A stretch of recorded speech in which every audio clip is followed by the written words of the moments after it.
자비로우시고 공의로우신 하나님, 하나님께서 만들어 놓으신 이 세상은 참 아름답고 하나님께서 만들어 놓으신 이 모든 피조물들은 존귀하게 하나님께서 만드셨다고 그렇게 말씀하시면서 하나님 이 세상을 향해서 복받기를 원하시고 그리고 우리에게 복을 주셨다라고 그렇게 말씀하신 사랑의 하나님 너무너무 감사합니다.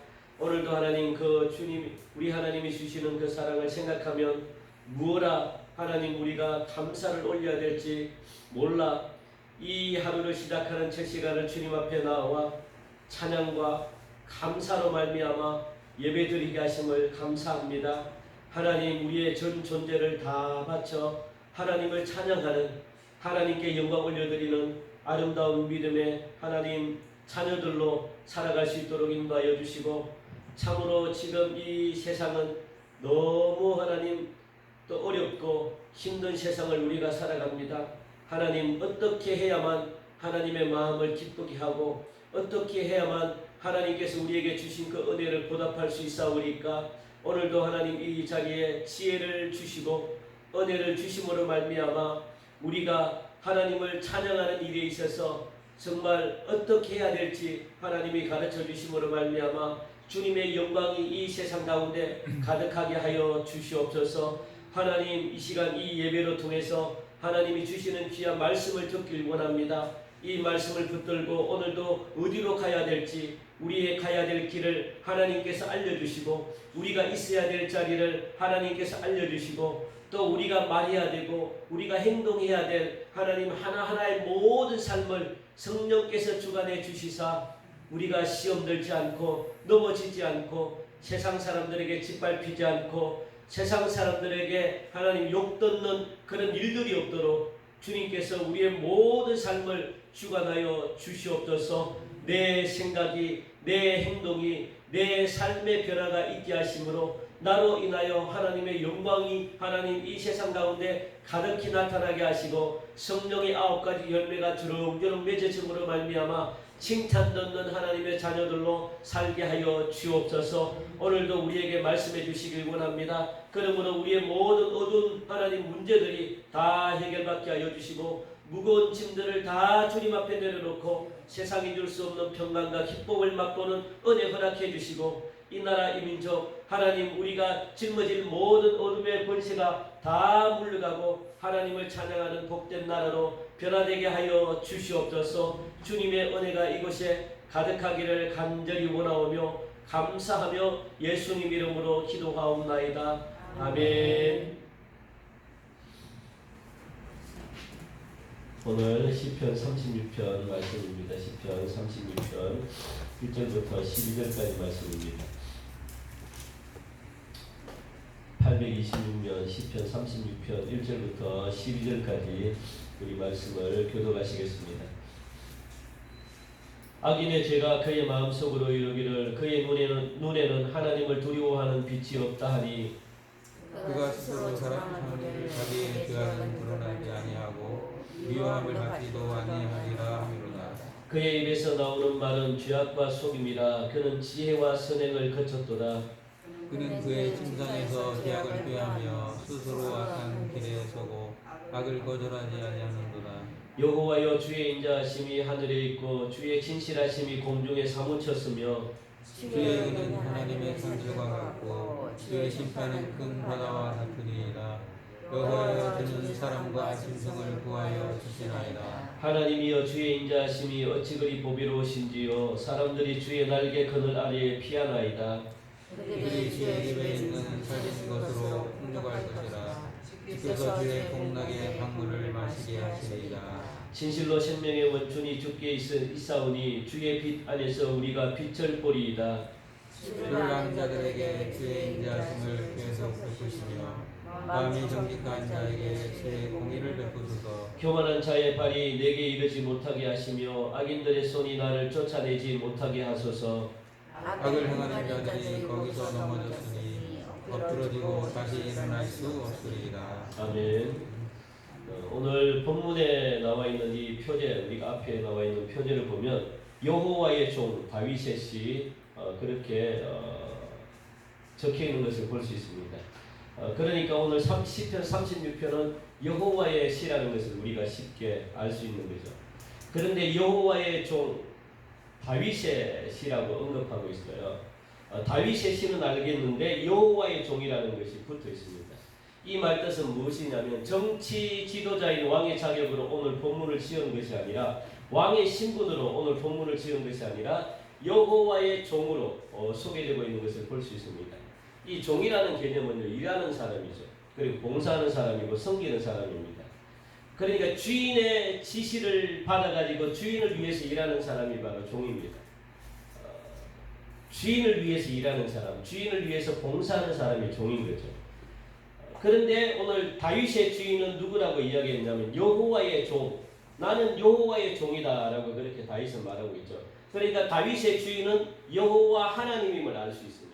다른 세상의 어떤 사람이 나의 주인이 아니라 여호와 하나님임을 말해주고 있습니다. 그러니까 다윗은 하나님으로부터 사명을 받아가지고 주인을 위해 하나님의 일을 위해 부름받은 사역자라는 거예요. 사역자.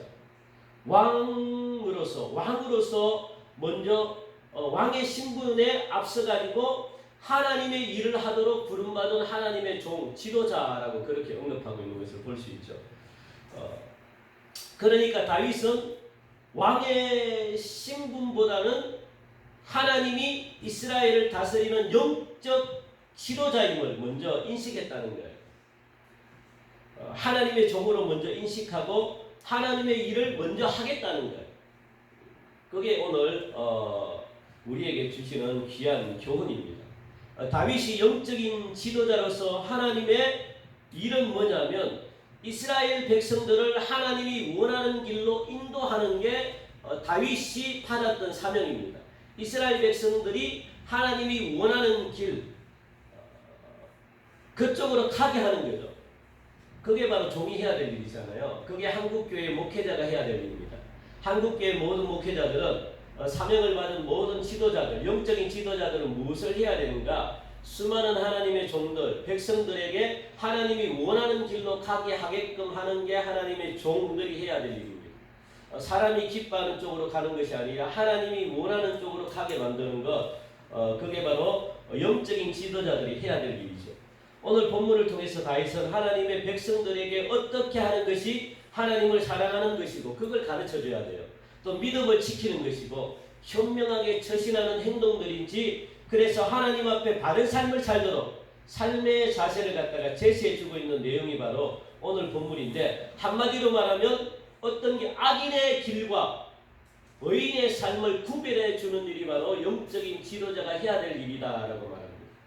악인의 길이 무엇이고 그리고 의인의 삶을 어떻게 구별하는가 그걸 가르쳐주는 게 영적인 지도자 즉 다윗이 해야 될 일이다라고 그렇게 말씀해 주는 것을 볼 수 있습니다.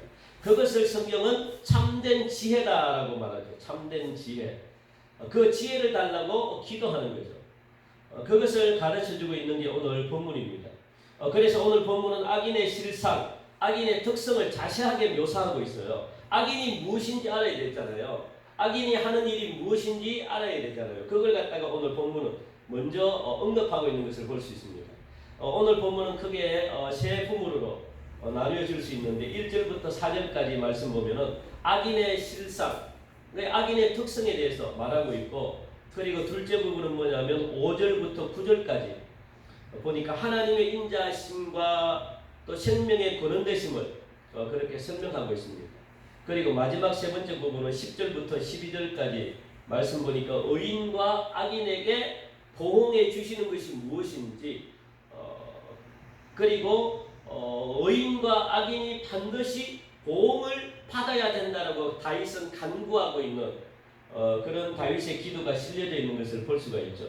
먼저 1절부터 4절까지 말씀 보면 악인의 특성입니다. 특성. 악인의 실상. 일반적으로 악인들은 하나님을 무시한대요. 하나님을 무시하기 때문에 악인입니다. 한낱 피조물에 불과한 이 인간이 이 세상의 주인이신 창조주 하나님을 얕잡아 본다는 거예요. 얕잡아 보고 무시하고 까불고 있다는 거예요. 1절, 2절 말씀 보면 참 웃깁니다. 악인의 죄가 그의 마음속으로 이르기를 그의 눈에는 하나님을 두려워하는 빛이 없다 하니 그가 스스로 자랑하기를 자기의 죄악은 드러나지 아니한다. 그러니까 내가 죄를 지었는데 하나님이 내 죄에 대해서 말을 하지 않으니까 하나님이 참 바보 같구나. 하나님이 나에 대해서 아무것도 모르구나. 내 죄가 드러나지 않으니까 하나님이 모르고 있구나. 이거 그게 무슨 하나님이야. 그렇게 까불고 있다는 거예요. 자기 죄가 드러나지 않는다고 해서 하나님이 그 죄에 대해서 가만히 있는다고 해서 하나님이 별 볼 일 없구나. 그런 뉘앙스입니다. 내가 지은 죄도 모른다고 생각하고 있는 거예요. 그러니까 두려워하지 않는 거예요. 이게 악인의 특성입니다. 하나님이 정말 모를까요? 하나님이 다 알죠. 왜 모를까요? 3절 보니까요. 그의 입에서 나오는 말은 죄악과 속임이라. 그는 지혜와 선행을 거쳤도다. 그러니까 악인들이 하나님을 두려워하지 않는 이 악인들이 우쭐해하고 있다는 거예요. 막 이렇게. 그래서 하나님을 두려워하지 않고 선한 일을 하려고 하지 않습니다. 자기가 원하는 대로 일을 하려고 해죠. 자기의 어떤 쾌락을 즐기면서 막 그렇게 살겠다는 거예요. 얼마나 웃깁니까? 하나님이 아무것도 모르는 바보라고 생각해가지고 회개할 생각조차 하지 않습니다. 그러면서 다윗은 악인들의 말과 행동을 지적해요. 다윗은 이것이 잘못이다라고 백성들에게 가르쳐주고 있습니다. 악인들의 말은 죄악과 속임이라는 거예요. 죄악과 속임. 악인들이 말하는 모든 것들이 죄악. 그러니까 악인들이 말하는 말들이 왜 죄악이냐 하면은 과장되고 진실성이 없기 때문에 죄악이라고 그렇게 지적하는 거죠. 상대방에게 피해를 주기 때문에. 그러니까 아무런 의미 없는 말을 갖다가 그냥 함부로 던져서 상대방이 피해를 입는 거예요. 그게 바로 죄악, 악인들이 하는 행동이라고 그렇게 말합니다. 그리고 지혜가 거쳤다 그러잖아요. 지혜와 선행을 거쳤도다. 여기서 말하는 지혜는 뭐냐면 하나님을 알고 경외하기를 거쳤다는 거예요. 왜? 하나님이 없다고 생각하니까 하나님을 경외할 필요가 없죠. 하나님을 섬길 필요가 없죠. 자기 지은 죄도 하나님이 모르는데 그런 하나님을 섬겨봤자 소용이 없다는 거예요. 그러니까 야 괜찮구나 이렇게 어리석게 생각하고 있다는 겁니다. 이게 죄악이라는 거예요. 죄악. 하나님을 경외하지 않고 하나님을 두려워하지 않고 하나님을 알고도 있는데도 불구하고 하나님을 의식하지 않는 거. 이게 죄라는 거예요. 이게 지금 우리 한국교회 지금 막 이 한국 전체에 번져 있죠. 이게 굉장히 심각합니다. 하나님을 두려워하지 않습니다. 하나님을 그렇게 찾지 않아요. 하나님을 무시합니다. 이거는 결국 우리 한국교회가 다시 한 번 더 우리가 반성해야 되는 문제죠. 그것은 우리가 그만큼 믿지 않는 사람들에게 신뢰를 잃어버렸다는 거예요. 그것은 곧 하나님의 그 하나님의 어떤 그 영광을 우리가 가려버렸다는 거예요. 그게 참 마음이 아프죠. 그래서 해야 될 소리를 아무도 하지 못합니다. 저는 그게 너무너무 아픕니다. 해야 될 소리를 아무도 하지 않아요. 제가 좀 그런 위치에 되면은 말을 하고 싶은데 아무도 하지 않습니다.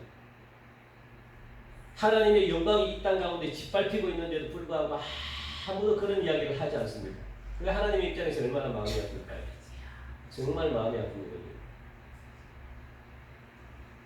그 한국 교회 모두가 회개해야 돼요. 해야 될 말을 못 하고 있는 거예요. 해야 될 말.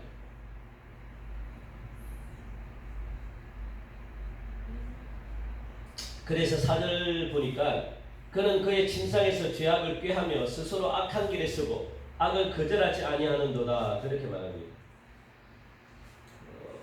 그리고 두 번째 부분은요. 5절부터 9절까지 말씀인데 하나님의 인자하심과 생명의 근원되심을 지금 묘사하고 있습니다. 하나님의 인자하심은 인간이 도저히 측량할 수 없을 정도로 크고 무한하대요. 하나님의 인자하심은요 너무너무 커가지고 여러분들이 생각할 수 없을 정도로 큽니다. 그러니까 죄인들이 까부는 거예요. 악인들이 까부는 거예요. 왜? 악인들이 잘못을 하는 대로 보응을 내버리면 반응이 나타나버리면 악인은 살 수 있는 사람이 아무도 없습니다. 하나님은 그것까지도 봐준다는 거예요. 그것까지도 하나님이 생각한다는 거예요. 그러니까 인간의 생각은 하나님을 따라갈 수가 없습니다. 5절 말씀 보니까요. 여호와여 주의 인자하심이 하늘에 있고 주의 진실하심이 공중에 사무쳤으며 하나님의 사랑을 나타내는데 죄로 죽을 수밖에 없는 그런 인생들에게 구원의 길을 하나님이 예배해 주신 것은요, 최고의 사랑이고 감사죠. 그런 악인까지도 하나님은 살리기를 원하시는 거예요. 그런 악인들까지도. 그래서 구원의 길을 하나님이 예배해 주셨대요. 6절은요, 하나님의 산들과, 그러니까 하나님의 사랑이 변함이 없다는 거예요, 산은. 그리고 주의 심판은 큰 바다와 같다. 이것은 무엇을 말하냐면 노아 시대 때를 이야기합니다. 노아 시대 때 큰 바다, 그러니까 이 큰 샘들을 갖다가 터지게 해가지고, 이게 큰 바다잖아요. 터지게 해가지고 하나님이 심판했다는 거예요. 하나님의 심판의 도구로 큰 기품의 샘들, 그러니까 큰 바다를 사용했다는 거예요. 그만큼 하나님의 위대하심과 공의로우심이 깊다는 뜻입니다. 그래서 숨은 죄악도 하나님이 다 드러내셔요. 숨은 죄악. 절대로 죄는 가릴 수가 없어요. 죄는 감출 수가 없습니다. 그것을 악인들은 알아야 돼요. 그러니까 오늘 1절에 나오는 이 악인들이 까불지 말아야 되는 것은 뭐냐면, 하나님은 공의로움은 너무 깊기 때문에 하나님은 큰 깊은 샘들을 갖다가 터져게 하셔가지고 모든 죄악들을 하나님이 낱낱이 하나님이 그걸 하나님은 알고 계셔요. 절대로 하나님은 모르시는 분이 아니죠. 그래서 의로운 심판을 하시겠다는 거예요. 하나님은 의로운 심판을 하시겠는데, 그런데 의로운 심판을 하기 전에 나에게로 돌아와라, 시간을 주는 거예요. 기회를 주는 거예요. 그러면 그걸 누가 해야 될까요? 주의 종들이 해야 되는 거예요. 주의 종들이. 영적인 지도자들이 알지 못하는, 그 악인들은 알지 못해서 지금 알지 못하는 거거든. 자기가 죄를 지었다는 것을 알지 못하기 때문에. 그러면 누가 가르쳐줘야 될까요? 다윗이 해야 될 일이라고 그렇게 이야기하잖아요. 왕으로서 먼저, 왕으로서가 아니라 영적인 지도자로, 여호와의 종으로 다윗이 해야 될 일이 뭐냐면 그 악인들을 죄를 지적하고 가르쳐 주라는 거예요. 가르쳐 주라는 거. 그래서 멸망받지 않도록, 그게 주의 목회자들이 해야 되는 거잖아요. 악인들, 너희들은 이것을 잘못했습니다. 이건 악인의 길입니다. 여기서 돌아서서 하나님께로 오십시오라고 가르쳐 줘야죠. 그러니까 그 시간을 지금 기다리고 있다는 거예요. 큰 바다의 샘들이 터져가지고 악인들을 휩쓸어 버리겠다는 거예요. 그때서야 악인들은 고통스러워가지고 비명을 지른다는 겁니다. 아, 정말 하나님이 살아계시구나. 하나님이 살아계시구나. 그러나 하나님은 노아 시대 때 사람과, 오늘 보니까 6절 제일 마지막에 사람과 짐승을 구원하여 주셨다라고 한 것처럼, 하나님은 노아 시대 때 사람과 짐승을 구하여 주신 것처럼 악인들이라 하더라도 하나님의 품에 나오는 모든 자들을 살려주겠다는 거예요. 하나님께로 나오는 모든 자들, 악인이든 아니든 상관없이 하나님께로 나오는 모든 자는 살려주겠다, 그 말입니다. 이게 하나님의 공의로우심이에요. 하나님. 8절은 중요합니다. 그들이 주의 집에 있는 살찐 것으로 풍족할 것이라, 주께서 주의 복락의 강물을 마시게 하시리라. 누구에게 이런 복을 주신다고 합니까? 7절의 말씀 보니까 하나님을 신뢰하고 하나님께 소망을 두는 자들, 의인들이죠. 하나님을 신뢰하는 자들에게 이런 풍성한 복을 주시겠대요. 그리고 하나님께 소망을 두는 자들에게 어떤 복을 주시겠어요? 살찐 것으로 풍족하게 채워주는 복락의 강물이 날마다 끊어지지 않고 물이 날마다 넘쳐나는 은혜의 강물을 여러분들에게 주시겠다, 그렇게 하나님이 약속하고 있습니다. 이 복은 죽어서 누리는 것이 아니고 지금 현재 우리가 살아가는 현실에서 이런 복을 주시겠대요. 너무 감사한 거죠. 모든 것이 주님께 있기 때문에 그렇다라고. 그게 주님의 마음이래요. 9절 보니까 진실로 생명의 원천이 주께 있사오니, 그렇게 말합니다. 복의 모든 근원도 주님께 있대요. 주는 것도 주님 마음이고 안 주는 것도 주님 마음이기 때문에 주님의 마음에 합한 사람에게 주겠다는 거예요. 내가 주고 싶은 사람에게 주겠다는 겁니다. 어떤 복을? 풍성한 복, 마르지 않는 그 생명의 강물이 흘러넘치는 그런 축복을 갖다가 내가 주겠다라고 그렇게 말씀하고 있습니다. 그래서 결론입니다. 결론. 10절부터 12절 말씀 보니까 악인들과 의인들이 받는 보상에 대해서 지금 다윗은 기도하고 있습니다. 하나님, 반드시 악인들은 이런 보상을 받아야 되고 의인들은 이런 같은 보상을 받아야 됩니다. 악인들은 이런 벌을 받아야 되고, 이렇게 지금 다윗은 강구하고 있다는 거예요. 10절 보니까 주를 아는 자들이라고 얘기하고, 주를, 하나님을 경외하고 사랑하는 자들을 이야기합니다. 그런 자들의 삶은 풍성하고 형통할 것이다 라고 이야기하죠. 어려움을 당치 않을 것이다. 그런데 악인들은 12절, 우리 한번 읽읍시다. 12절 같이 시작. 악을 행하는 자들이 거기서 넘어졌으니 엎드러지고 다시 일어날 수 없으리로다. 아멘. 결국 악인들은 자신의 꾀에 넘어질 수밖에 없다는 거예요. 그래서 넘어짐으로 말미암아 악인들은 두 번 다시 일어설 수 없게끔 하나님이 그렇게 하시겠다는 거예요. 비참해진다는 거죠. 사랑하는 성도 여러분, 오늘 우리가 정말 우리는 하나님을 무시하거나 하나님을 우습게 생각하면 안 됩니다. 그게 바로 악인들입니다. 악인들이 걸어가는 길이죠. 하나님은 반드시 숨은 죄까지도 하나님 알고 계세요. 그런데 하나님은 모른 척하고 있는 것은 뭐냐면 우리 믿는 의인들로 통해서 하나님의 주의 종들로 통해서 회개하기를 원하시는 거예요. 빨리 돌아오기를 원하시는 거예요. 내 마음속에 있는 더러운 죄가 드러나지 않는다고 해가지고 하나님은 무지하다, 아무것도 모른다고 생각하시면요 굉장히 큰일 나는 거예요. 우리는 다윗의 고백처럼 9절의 말씀 보니까 진실로 생명의 원천이 주께 있음을 고백하면서 주님의 빛 안에서 의인의 삶을 여러분들이 다 살아가시기 바랍니다. 그래서 영원한 풍족함, 영원한 형통의 복, 그리고 복락의 강물을 마시는 그런 풍성한 인생, 가정, 교회, 그리고 이 나라 이민족이 되시기를 주님의 이름으로 다시 한 번 더 축원드립니다. 이런 복을 여러분들이 마음껏 누리셔서 이 복을 알지 못하는 사람들에게 여러분들이 가르쳐줘야 될 책임이 오늘 보니까 여호와의 종 다윗에게 있듯이 여러분들에게도 있다는 사실을 여러분들 기억하시고 그런 사명을 여러분들이 감당하셔서 하나님께 칭찬듣는 그런 축복이 다시 한 번 더 여러분들 삶 속에 풍성히 맺어지기를 다시 한 번 더 주님의 이름으로 간절히 축원드립니다. 우리 오늘 주신 귀한 말씀을 붙들고 하나님께서 우리가 하나님을 바라보는 자, 그리고 또 하나님을 이 시간도 경외하는 자, 그리고 하나님을 사랑하는 자가 되게 해달라고. 그래서 악인들, 하나님이 없다고 아무렇게나 까불고 하나님이 없다고 무시하는 자들에게 우리가 이런 충고를 해주길 원합니다. 그들이 살길 원합니다. 그래서 함께 형통해지고 함께 풍성한 복을 누리는 그런 아름다운 세상을 우리가 만들어가게 해달라고 여러분들이 특별히 기도해 주시기 바라고, 또 우리 아픈 분들을 위해서 여러분들 기도해 주십시오. 김희영 사모님, 그리고 또 우리 구봉강 목사님, 또 우리 서인숙 성도님도 마찬가지입니다. 같이 이렇게 또 암으로 인해서 고생하고 있는데 하나님 치유의 손길을 하나님 허락해 달라고 여러분들 기도하시고, 우리 윤정선 장로님 머리에 호흡, 그리고 또 우리 박정정 권사님 또 고관절 우리 수술했는데 깨끗이 낫게 해달라고, 그리고 정량인 권사님 또 허리 뼈가 다쳐가지고 지금 고생 중에 있는데 위에서 기도해 주시고, 그리고 박정숙 집사님 또 팔이 또 다쳐가 뼈가 또 다쳐가지고 지금 치유 가운데 있는데 하나님이 깨끗하게 해달라고 기도하시고, 그리고 또 여러분들 나머지 생각나시는 분들을 위해서도 기도해 주시고, 그리고 이 나라의 민족 포괄적 차별금지법이 통과되지 않도록 하나님 기도해 달라고,